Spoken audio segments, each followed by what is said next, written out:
आजदेखि तपाईँहरूको थर यो शुभ कार्यमा राखिएको छ है। तपाईँहरूले यसलाई सहजपूर्वक ग्रहण गर्नुहोला भनेर राखिदिएपछि मलाई लाग्छ त्यो सम्भव होला कि त्यसरी सम्भव होला कि भन्ने चाहिँ मलाई लाग्छ है किसानजी। अब उहाँ आफ्नो हजुरबालाई कहाँ खोज्दै हजुरबालाई नै थाहा छैन कि किनभने अब हाम्रा बाजे बराजुहरू पनि हिन्दू संस्कृतिमै आए है। किनभने जङ्गबहादुर राणाले मनुस्मृतिको आधारमा अब कानुनहरू निर्माण गरिसकेपछि त्यो कालदेखि हेर्नु त अब हिन्दू संस्कृति लादेर आइयो। राज्यले तपाईँको लादो हामीमाथि र त्यसपछि धेरै भाषाहरू तपाईँको लोप भए, संस्कृतिहरू लोप भए। ओ पशुपतिनाथमा पूजा गर्न समेत तपाईँको प्रतिबन्ध लागेको थियो। त्यो पछि मात्रै खोलियो है। अब यो अवस्थामा अब भुजेलहरूले त सबै त गुमाइ नै सके हुन् है। खालि एक दुई ठाउँमा चाहिँ अब भुजेलहरूले संरक्षण गरे हुन्। त्यसो भएको हुनाले हजुरबाबाट यो आशा गर्न अहिले त्यति सकिँदैन। त्यसैले त्यो शुभ कार्यको बेलामा त्यसरी ग्रहण गरियो भने उपयुक्त हुन्छ कि भन्ने चाहिँ मेरो आग्रह हो है। एकदमै राम्रो, धेरै राम्रो। हाम्रो अग्रज, हाम्रो खरो, हामीलाई शिक्षक, हाम्रो गुरुदेव, उहाँकै प्रेरणाले, उहाँको चेलो हामी, म पहिलो चेलो पर्छु सुनसरीमा। आज उहाँको कारणले गर्दा आज जति पनि विश्वभरि छरेर रहेका, नेपालभरि 77 जिल्लामा रहेका भुजेल बन्धुहरूले आफ्नो संस्कार र संस्कृति, आफ्नो पहिचान अस्तित्व के हो भन्ने कुरा चाहिँ हामीलाई सिकाउनु भयो र हामीले उहाँलाई पनि प्रमाण गरेका छौँ। र आज जो व्यक्तिहरूले चाहिँ भुजेल भन्न पनि हिचकिचाइरहेको अवस्था छ, नेतृत्व पङ्क्तिमा रहेको व्यक्तित्वहरूले पनि त्यसो छन्। र आज म के अनुरोध, के आग्रह पनि गर्न चाहन्छु भने यदि हामी भुजेलकै जिङ छ भने, भुजेल नै हौँ भने चाहिँ भुजेलै भएर बाँच्नुपर्छ र कसैको अन्डरमा, कसैको दबावमा बस्नु हुँदैन। र हामी भुजेल हौँ, भुजेलको अस्तित्व र पहिचान पनि सर्लङ्ग हुनुपर्छ। आफ्नै भाषा, संस्कार, संस्कृति, वेशभूषा छ। आज हामीले लगाइरहेको वेशभूषाहरू हाम्रो कल्चर अनुसार हाम्रो पुर्खाहरूले दिनुभएको हामीलाई चाहिँ एउटा उपहार हो। हाम्रो चाहिँ यो के हो त, सम्पत्ति हो, यो अंश हो भन्छु म चाहिँ। त्यसले गर्दाखेरि हामीले चाहिँ अब के गर्नुपर्छ, आउने दिनमा आउने पिँढीहरूलाई पनि जुन अवस्थाहरू, जुन दुःख र पीडा हामीले भोगिरहेका थियौँ नि, त्यो पीडाहरू चाहिँ भोग्नु नपरोस्, झाडी कुद्नु नपरोस्। झाडी फाँड्दिएको छौँ, ग्राभेल गरिदिएको छौँ, पिच गर्नु चाहिँ अब गर्नुपर्छ तपाईँहरूले भन्ने एउटा आग्रह अनुरोध गर्दछु।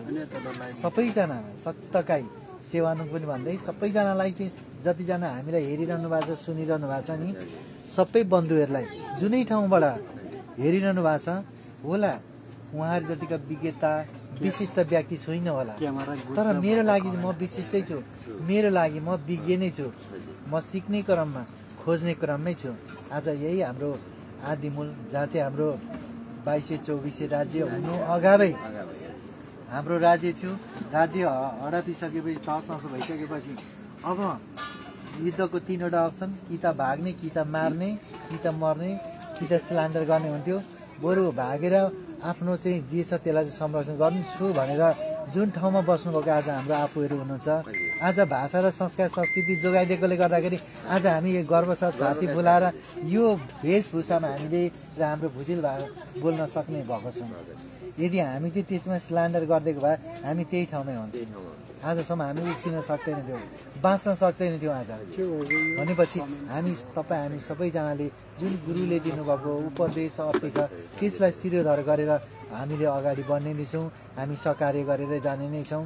र सबैजनालाई म यही अनुरोध गर्दछु, आउने दिनमा 77 जिल्लाभरिका भुजेल बन्दीहरू सङ्गठित भएर हामीले चाहिँ आफ्नो अस्तित्व र पहिचानलाई संरक्षण गर्नै पर्छ। हामी चाहिँ यहाँनिर चाहिँ एउटा अवसरवादी चाहिँ हुनु हुँदैन, अवसरलाई लिने तर त्यस पछाडि आफ्नो कर्म धर्मलाई त्यागिदिने। आफ्नो धर्मै नभएको त कोही हुँदैन र आफ्नो धर्मलाई चाहिँ हाम्रो पितृहरूलाई, हाम्रो पिता पुर्खाहरूलाई स्मरण गर्नै पर्छ। मेरो भनाइ चाहिँ यति छ। हाम्रो सुनिल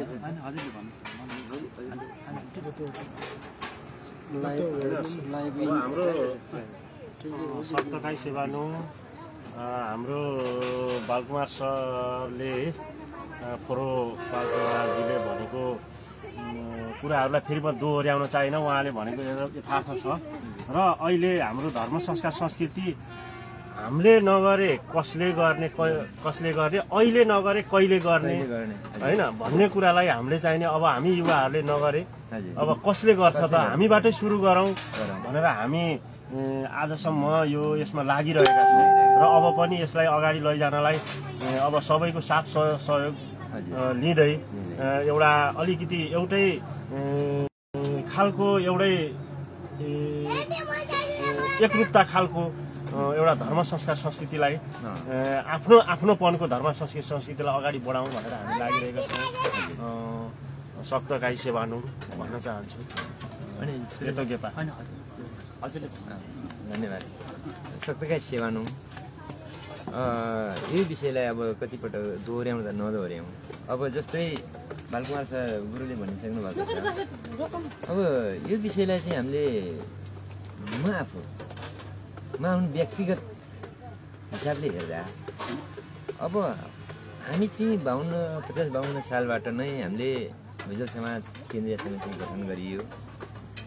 त्यसमा पनि विविध कुराहरू, युद्धको कुराहरू उहाँले लगिसक्नुभयो। युद्धको 3वटा नियम हुन्छ, अनि कसैले आत्मसमर्पण गरे, कोही मरे, कोही भागे।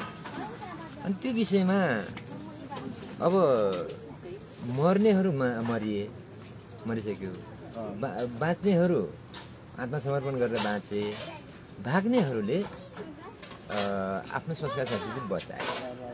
अनि यी कुराहरूलाई मैले कहाँसम्म गर्न मन लाग्यो भन्नुहुन्छ भने, जस्तै हामी भुजेलहरू जहाँ जुन ठाउँमा बसे तापनि आखिरी भाषा बचायौँ, भाषा रह्यो, संस्कार रह्यो, संस्कृति बस्यो। अब यसलाई हामीले यही आदिमूलबाट मात्रै सम्भावना चाहिँ कम छ। किन कम छ भन्नुहुन्छ भने 77 जिल्लामा भुजेल बन्धु छरिएर बसेका हुनुहुन्छ। केन्द्रीय समितिमा पनि धेरै भुजेलहरूको प्रतिनिधित्व छ। तर सबभन्दा कुरो के आयो भन्नुहुन्छ भने, भाषा संस्कार संस्कृति भनेको बचाउनु पर्छ भनेर एउटा आदिमूलले मात्रै पहल गरेर चाहिँ हुँदैन। यो हामीले केन्द्रीय समिति लगायत विभिन्न जिल्लाका कार्य समितिका साथीहरू, इकाइका कार्य समितिका साथीहरू लगायत हाम्रो गुरुवर्गहरूले लगायत सबैले तन मन धन लगाएर यी कुराहरूलाई अगाडि बढायौँ भने यी असम्भव भन्ने कुराहरू त नहोला नै। तर पनि आज हामी के गर्दैछौँ भन्नुहुन्छ भने, अब पूर्वतिर गयो आफ्नै भाषा संस्कार, पश्चिमतिर गयो त्यही पाराका होला। त्यो भूगोलको कारणले त्यो हुनसक्छ, त्यसलाई पनि हामी दुविधा नमानौँ। तर अब हामी सबैले भुजेल हौँ भन्ने कुरो त स्पष्ट थाहा भयो, स्पष्ट नै भयौँ।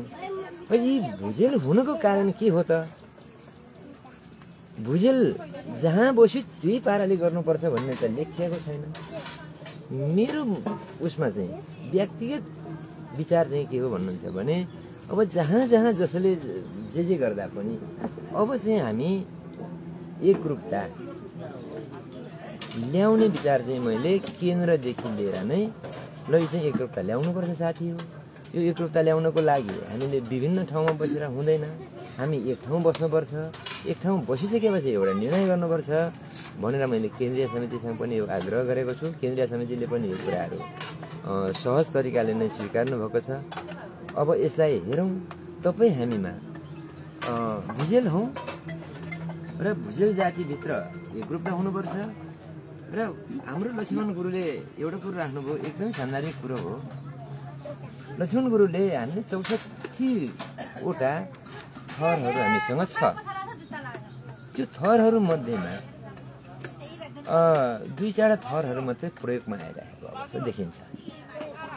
अब त्यस पछाडिको थरहरूलाई के गर्ने त? कतिपय भुजेल साथीहरू अन्यलमा परिराख्नु भएको छ। मेरो थर के हो त? मेरो थर के हो त, म कुन थरीमा पर्छु त भन्ने कुराहरूलाई अन्यलमा बसिराख्नु भएको छ। त्यसलाई उहाँले भन्नुभयो एउटा शुभ कार्यको अवसर पारेर एउटा थरहरू निर्णय गरौँ, निष्कर्ष निकालौँ, एकदमै जायज कुरा। तर त्यो निकाल्दा मेरो विचारमा के लाग्यो भन्नुहुन्छ भने, अब जस्तै म साम्यली भुजेल भन्छु। अब साम्यली भुजेल भनेको म आदिमूल मात्रै नभई धरानमा देखियो साम्यली भुजेल। अनि पश्चिमी नेपालतिर हुनसक्छ साम्यली भुजेल। उहाँहरूको मनसाय के छ त? अब दाजुभाइ त पक्कै पनि अब चितवनमा जेठाबा हुनुहुन्छ, गोर्खामा माइलाबा हुनुहुन्छ, च्याङ्जामा कान्छाबा हुनुहोला।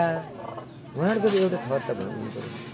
उहाँलाई एकरूपता ल्याउँछ एकदमै सुरु गर्ने भनेको मेरो शाखा सन्तान कहाँ छन् त, कहाँ छन् त भनेर पहिला त्यो निर्तोल गरौँ।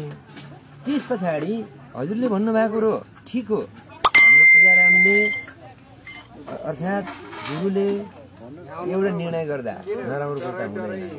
तर त्यो भाइले मान्ने कि नमान्ने, एकरूपता ल्याउनु त उहाँको कुरो हो। र यसरी गर्दै उहाँले जवाब दिन्छ भन्दै हुनुहुन्छ त, ठिक छ, धन्यवाद। मैले अब म उदाहरण दिन्छु है त। उहाँको एउटा पितृ कार्यमा थर राख्ने कुरो प्रस्ताव गर्नु भइरहेछ। अब त्यो थर राख्ने प्रस्ताव गर्दाखेरि यदि त्यो थर राख्यो भने उहाँ सबै दाजुभाइहरूको थर त्यही हुन्छ है। यसको निम्ति पहल उहाँले नै गर्नुपर्छ। आजदेखि हाम्रो थर यो भयो अथवा त्योभन्दा अगाडि नै हामी थर राख्नेवाला छौँ। हाम्रो थर छैन, हाम्रो थरको पहिचान छैन। त्यसो भएको हुनाले हामी विभिन्न थरहरू मध्येको यो थर राख्न जाँदैछौँ। अब के छ विचार उहाँले पहल गर्नुहुन्छ। अब सबैको सहमति भयो भने अब त्यसलाई अगाडि बढाइन्छ। यदि सहमति भएन भने दोस्रोचोटि, तेस्रोचोटि, चौथोचोटि, पाँचौँचोटि फेरि छलफल गरेर फेरि सहमतिमा ल्याउँ। सहमतिमा आइसकेपछि मात्रै अनि त्यो थर ग्रहण गर्ने कुरो हुन्छ है। तपाईँले भने जस्तै एकैचोटि तपाईँको उहाँले मात्रै त्यो गर्ने कुरो आएन, उहाँले मात्रै आएन, सल्लाह गर्नुहुन्छ। सहमति आयो भने शुभ कार्यमा गरिहाल्ने, सहमति आएन भने फेरि पनि आउँछ नि त शुभ कार्य। अर्को शुभ कार्यमा सहमति जुटाएर फेरि गरौँला, यसरी है मेरो भनाइ छ। ल अब म केही कुराहरू भनौँ है त। यो धरानले निकालेको यसमा हजुरको उ छैन? यसमा म सहभागी छैन। यसमा ललित भुजेल छ, टेकबहादुर भुजेल छ। सुषमान भुजेलले आफ्ना बाउको क्रियाकर्म बाहुन लगाएर गरिसक्नु भएको छ। त्यति बेला उहाँ भुजेल संस्कार समितिको कोषाध्यक्ष नै हुनुहुन्थ्यो। त्यसपछि मन्जु भुजेल, चन्द्र भुजेल, बालकुमार भुजेल, अर्को यहाँ एकजना छ रवि भुजेल। रवि भुजेलले हाम्रो बालकुमारलाई थाहा छ, हिजो अस्ति मात्रै आमा बाउका मृत्युमा बाहुन लगाएर संस्कार सम्पन्न गरे। रवि भुजेललाई म चिन्छु। पीडा दुःखद कुरो क्या। अब संस्कार समितिमा बस्ने, तर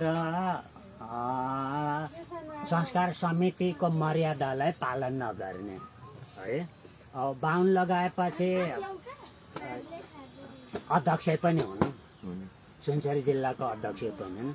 एउटा अध्यक्षले आफ्ना बाउ आमा मर्दा बाहुन लगाइसकेपछि त्यहाँ भुजेल समाज संस्कारको के गति भयो होला, संस्कारले कस्तो पीडा भोगो होला, हामीलाई कति दुःख होला, अरू त्यहाँका फोहोरहरूलाई कति दुःख होला।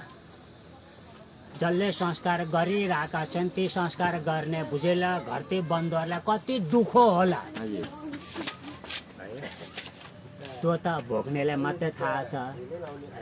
र यसमा अर्को जोड्नु पर्ने कुरो के हुन्छ भने रविका पिताजी धरानमा अलिकति चर्चित व्यक्तित्व, त्यस्तो चर्चित व्यक्तित्वको संस्कार भुजेल बितीबाट गर्दाखेरि त्यो व्यापक प्रचार प्रसारको रूपमा आउँथ्यो, व्यापक प्रचार हुन्थ्यो। भुजेलबाट सम्पन्न गरे भन्ने सन्देश जान्थ्यो। त्यहाँका फोहोरहरूलाई पनि फोहोरहरू पनि उत्साहित हुन्थे, हाम्रो संस्कार फैलिन्थ्यो। तर अब त्यो भएन, अगुवाले नै बाटो हक्दिएपछि फोहोरहरूलाई गाह्रो हुन्छ नि त। अब ती मान्छेले संस्कार गर्ने हाम्रा फोहोरहरूलाई प्रशंसा पत्र बाँडे भने लिने कि नलिने उनको हातबाट, उनले सही गरेको प्रशंसा पत्र लिने कि नलिने। म अर्को कुरो उठाउँछ, रामगोपाल अहिलेको के हुन् मलाई थाहा छैन, उनले पनि आमा हो कि बाउ मर्दाखेरि बाहुन लगाए है। उनले हस्ताक्षर गरेको प्रशंसा पत्र फोहोरहरूले ग्रहण गर्ने कि नगर्ने है। जसले दसैँ र तिहार मान्छ है र बाहुन लगाउँछ त्यसले सही गरेको प्रशंसा पत्र लिने कि नलिने मेरो कुरो। उनले सही गरेर दिन्छ नि है, सही गरेर दिएको प्रशंसा पत्र लिने कि नलिने, कदर पत्र लिने कि नलिने है। समस्या यहाँ छ। ओ हाम्रो बालकुमारलाई थाहा छ, धरानमा मलाई प्रशंसा पत्र बाँडिदिरथे। मेरो योग्यता छैन, मेरो योग्यता पुगेको छैन भनेर मैले लिइनँ, अरूहरू सबैले लिए, मैले लिन सकिनँ। अब त्यो कारण के हो त, म प्रष्ट भनिदिउँ तपाईँहरूलाई, म प्रष्ट भनिदिन्छु है।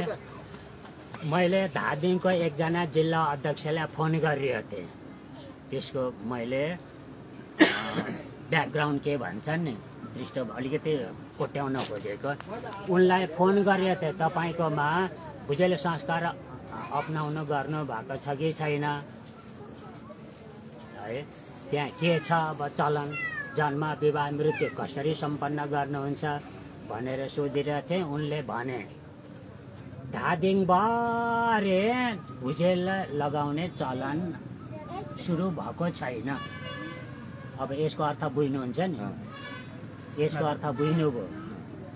यसको अर्थ के हो भने खेमले पनि भुजेल संस्कार अपनाएका छैनन्, यसको अर्थ। अब जसले भुजेल संस्कार अपनाउँदैन, जसले तपाईँको आफ्नो कर्म के अरे संस्कारहरू बाहुन लगाएर सम्पन्न गर्छ, उसले सही गरेको त्यो प्रशंसा पत्र कदर पत्र लिनु कि नलिनु है, समस्या यहाँ छ। त्यसो भएको हुनाले अब मैले ग्रहण गरिनँ, मलाई गाली गरे, यसले अपमान गर्यो भन्छन्। जति बेला हाम्रो संस्कारलाई तपाईँको अगुवाहरूले लात्तले हानेर पल्लो कुनामा चाहिँ पुर्याइदिरहेछन्, कुन चाहिँ ठुलो अपमान हो, कुन चाहिँ ठुलो अपमान हो। जसले आफ्नो संस्कारलाई मेरो संस्कार होइन भनेर दुत्कारेका छन्, ठाडै दुत्कारेका छन्, अपमान कसको चाहिँ हो। एउटा अगुवाले आफ्नो संस्कारलाई स्वीकार गरेन भने अरू कसले गरिदिन्छ, अरूले त गर्दैन नि त। मूल कुरो यही नै हो। अब म अझै अर्को कुराहरू भन्छु है,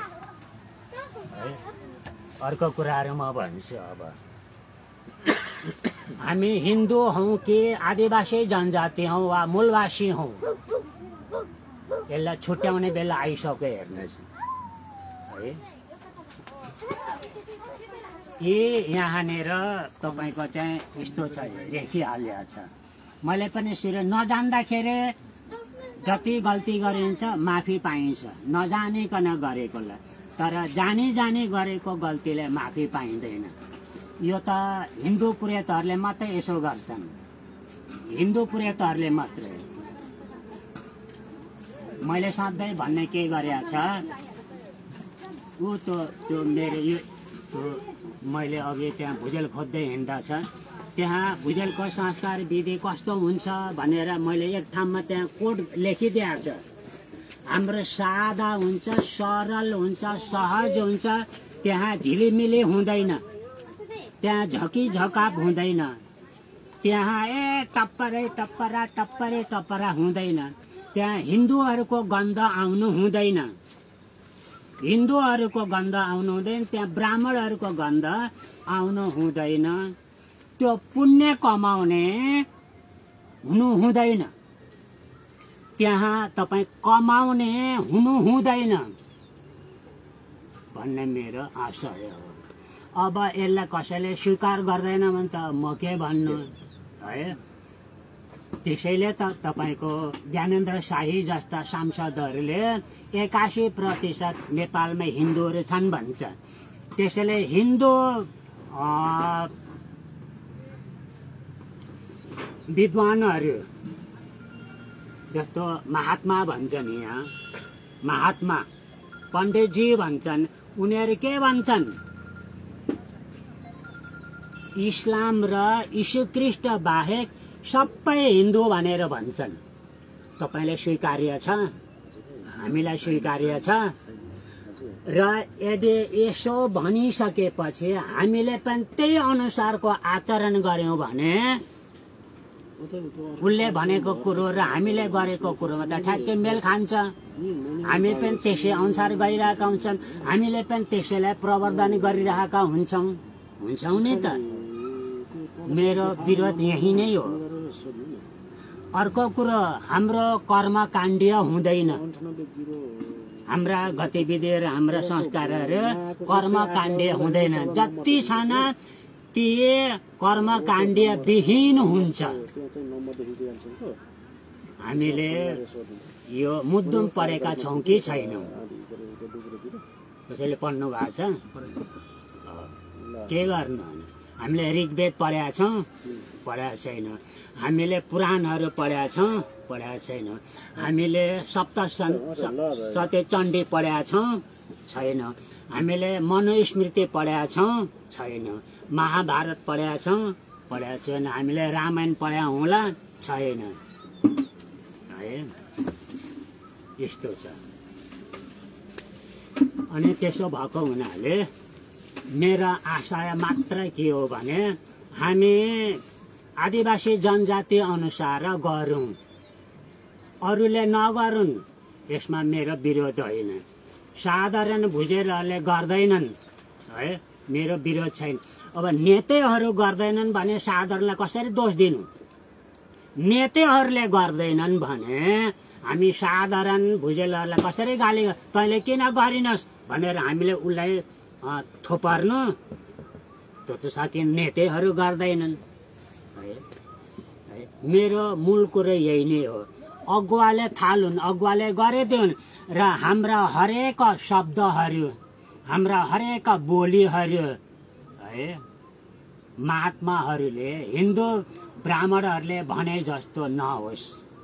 सादा सरल सहज है ढङ्गले हाम्रा धर्म कर्महरू हुनुपर्छ भन्ने मेरो मान्यता। अब अर्को कुरो उठाउँ है त। यही कुरोलाई मैले अलिकति अर्को कुरो म उठाउँछु। यही कुरोलाई अर्को कुरो उठाउनु होला होइन, यसैमा जोडेर म अर्को कुरो उठाउँछु है।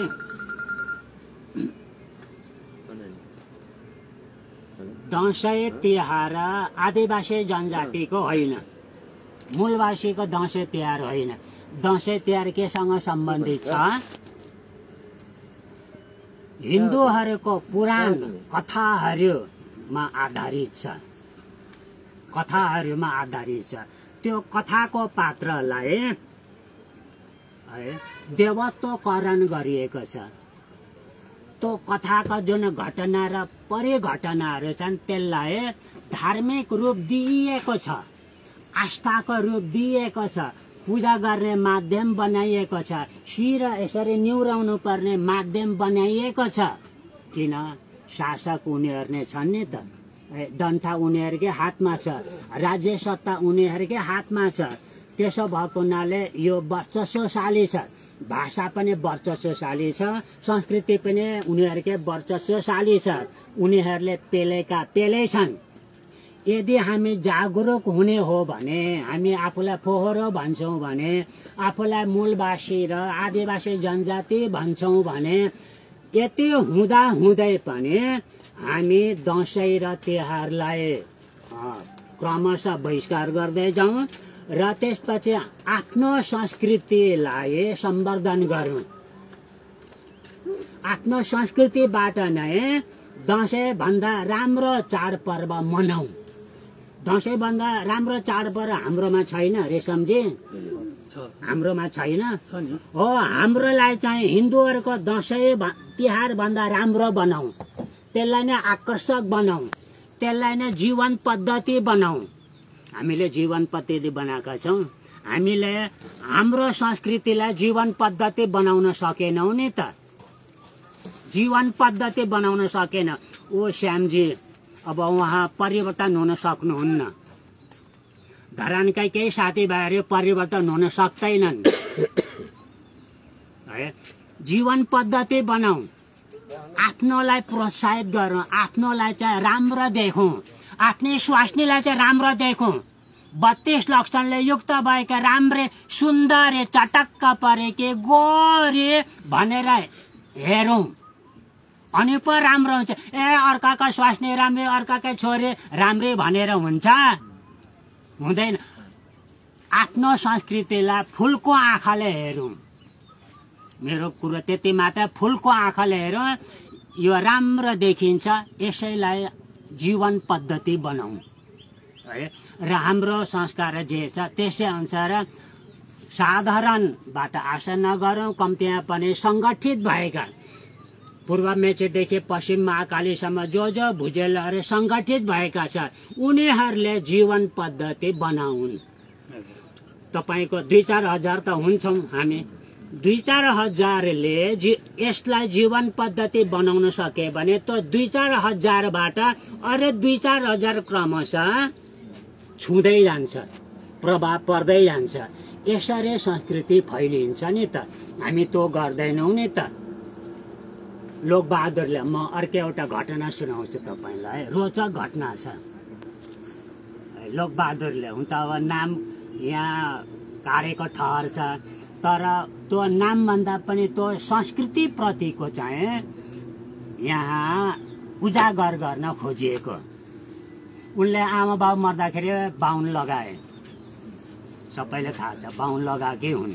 उनले लगाए, श्रीमती मर्दा चाहिँ सायद अब भुजेल के लगाए के है। त्यसपछि उनले एउटा पूजा गरेछन् है, मलाई एकजना ठुला नेताले सुनाएको है। अनि त्यो पूजा गर्दाखेरि बाहुन लगाएछन्, एकजना ठुला नेतालाई चाहिँ निमन्त्रणा गरेछन् है। अब खानपानी के गरे, हिँड्ने बेलामा फलाना यहाँ मैले बाहुन लगाएको कुरो कहीँ कतै नउठाउनु है भनेछन्। अनि उनले मलाई सिटुक्क फेरि सुनाइहाले, हेर्नुहोस् यस्तो भयो भने के हुन्छ भन्नु त। यदि ठुला नेताले यसो गरे भने के हुन्छ? म तपाईँलाई अर्को एउटा उदाहरण सुनाऊ है त। पोखराको के अरे सूर्य भुजेल, उनी अध्यक्ष थिए। उनले तपाईँको बाउ मर्दाखेरि 8 देखि 9 जना बाहुन लगाएका छन् र शुद्धाइको दिन त म आफै पुगिरहेछु उनको शुद्धाइ खानलाई। मैले शुद्धाइ खाएँ है, भोज खाएँ, हेरेको त 8-9 जना बडे विद्वान है बाहुनहरू पो बसेका छन्। अब हेर्नु त, जबकि उनको बाउले के भनेको थिए भने मलाई